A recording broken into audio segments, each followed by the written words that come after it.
Hello guys ඔයගොල්ලෝ සාදරයෙන් පිළිගන්නවා BM Master YouTube channel එකට. ඉතින් අද අරන් ආවේ අර ඉස්සල්ලා දාපු මේ හොල්මන් වීඩියෝ එකේ හතරවෙනි කොටස.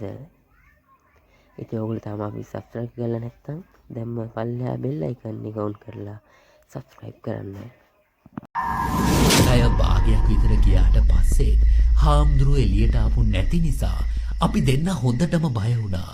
අපි හාමුදුරුවන්ට කතා කළාට උත්තරයක් නැහැ. අපි දෙන්නත් ගියා ඇතුළට. හාමුදුරුවෝ සාලේ පේන්න හිටියේ නැහැ. කුස්සියේ බැලුවම කුස්සියෙත් නැහැ.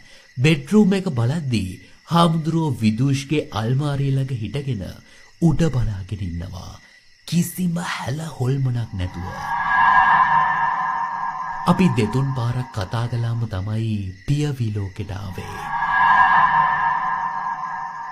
යමුකෝ මහත්තයෝ එළියට අපි. හාමුදුරුවොත් එක්කම අපිත් එළියට ආවා. මොකද්ද හාමුදුරුවනේ සිද්ධ වෙලා තියෙන්නේ? මම ඇහුවා. මට ඔක්කොටම කලින් කියන්න කවදා ඉඳලාද මේ දේ සිද්ධ වෙන්න පටන් ගත්තේ කියලා. හාමුදුරුවෝ සංසුන් විදියට ඇහුවා. විදුෂ් විස්තරේ කිව්වා. එදා ආපු අනික් ළමයා ගෙනාපු උරුමස් පාර්සලෙන් තමයි මේ පෙරේතයා ඇවිත් තියෙන්නේ මහත්තයෝ. මහත්තයාට කරදරයක් කරන්නේ නැහැමු. ළඟදී නැති වෙලා තියෙන්නේ මේ මිනිහා. මම මනසින් කතා කළා ඌ එක්ක. උටත් ඕනි මෙහෙන් යන්නයි මහත්තයෝ. ඒ දූ හිර වෙලා ඉන්නේ. මහත්තයාට ඒක කියන්නයි මෙච්චර කල් දඟලලා තියෙන්නේ. මම මේ පිරිත් පැන් ටික දීලා යන්නම් මහත්තයාලට. මෙන්න මේකයි කරන්න ඕනි මේකට.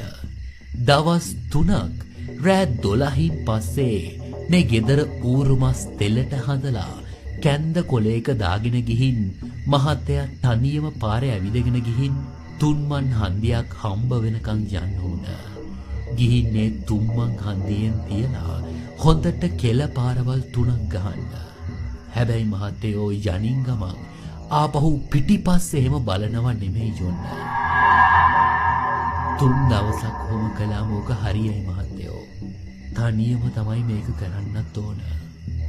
මේ කතා වහගෙන හිටපු අපි දෙන්න මූණට මූණ බලාගත්තා. කොහොම හරි විදුෂේ වැඩේ අකුරටම කරලා තිබ්බා. ආපහු අර විදියට මුකුත් ඇහිලා තිබුණේ නැහැ. විදුෂ් මට පස්සේ දවසක මෙන්න මෙහෙම කිව්වා. මචං අපේ හෂාන් නිදාර උරුමස් ටික අරගෙන මෙහෙ එන්න කලින් අර උගේ ගෙවල් ළඟ තියෙන මල ගෙදරටත් ගිහින් ඇවිත් තියන්නේ. උගේ මෝඩකම නිසා තමයි බම් මේ ඔක්කොම.